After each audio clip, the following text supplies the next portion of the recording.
Lights, camera, action.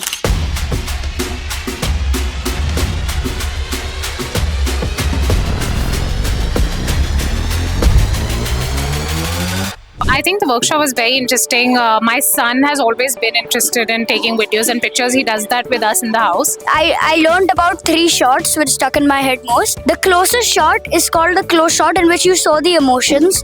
The mid shot is when you show the torso and the action. Right. And then the wide shot is where you show the location, the situation, and what he's doing.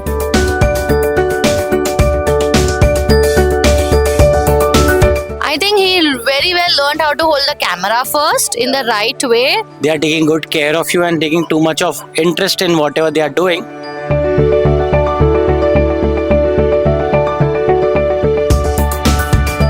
They told us that a video is a moving picture.